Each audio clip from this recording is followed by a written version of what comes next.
بلبل چودھری مرد یا عورت؟ انتظار حسین۔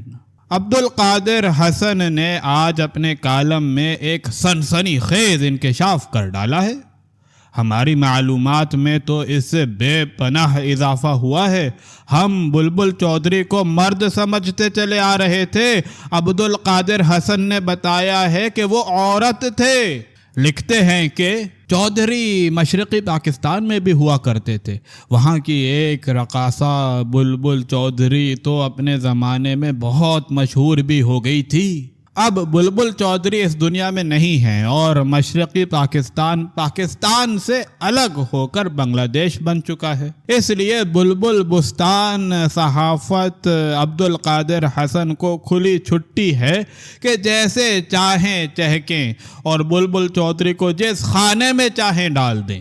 بہرحال جب تک وہ علاقہ پاکستان میں شامل تھا اس وقت تک تو وہ مردوں ہی کے زمرے میں آتے تھے اور پاکستان کے نامور رقاص سمجھے جاتے تھے۔ ان کے نام پر ایک اکیڈمی بھی قائم تھی، بلبل اکیڈمی۔ اس میں خطا نہ عبد القادر حسن کی ہے نہ بلبل چودھری کی، ساری خطا بلبل کی ہے۔ اس نے ہم پر کچھ ایسا تاثر چھوڑا ہے کہ ہم جب بھی اسے تصور میں لاتے ہیں مؤنث ہی کی صورت میں لاتے ہیں۔ صرف لکھنؤ والوں نے بلبل کو مذکر باندھ کر یہ جتانے کی کوشش کی کہ بلبل ہمیشہ مادہ ہی نہیں ہوتی، نر بھی ہوتا ہے، لیکن ان کی بات لکھنؤ سے آگے نہیں چلی۔ اردو شاعری میں بالعموم بلبل کو مؤنث ہی باندھا گیا ہے۔ غالب نے بے شک اپنے آپ کو بلبل باندھا، مگر عندلیب کہہ کر میں عندلیب گلشن نا آفریدہ ہوں۔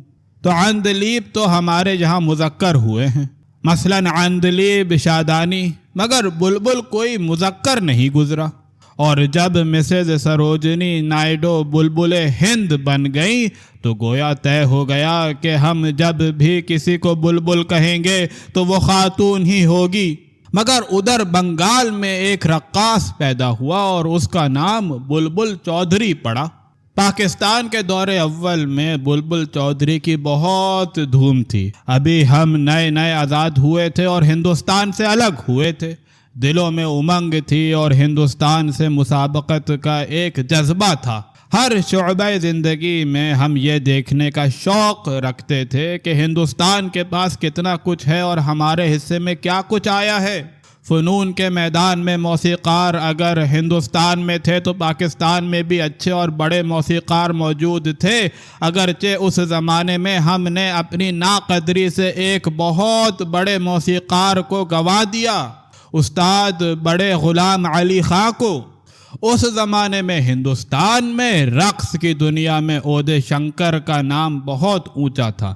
ہم نے اپنی صفوں پر نظر ڈالی کہ یہاں بھی کوئی اودے شنکر ہے، مگر رقص کا فن مسلمانوں میں کبھی اس طرح سے پروان نہ چڑھ سکا جیسے موسیقی کا فن پروان چڑھا تھا۔ اس موقع پر بنگالیوں کی فن نوازی ہمارے کام آئی۔ انہوں نے اپنے بیچ سے ایک رقاص کو نکالا، یہ بلبل چودھری تھے، پاکستان کے اکلوتے نامور رقاص۔ بلبل چودھری کی عمر نے وفا نہیں کی، جلد ہی وہ اس دنیا سے گزر گئے اور اب تو مشرقی پاکستان بھی مرحوم ہو چکا ہے، مگر تاریخ کے وہ خوشگوار باب ذہنوں سے کیسے محو ہوتے ہیں کہ ہمیں اب یہ بھی یاد نہیں کہ کون مرد تھا اور کون عورت۔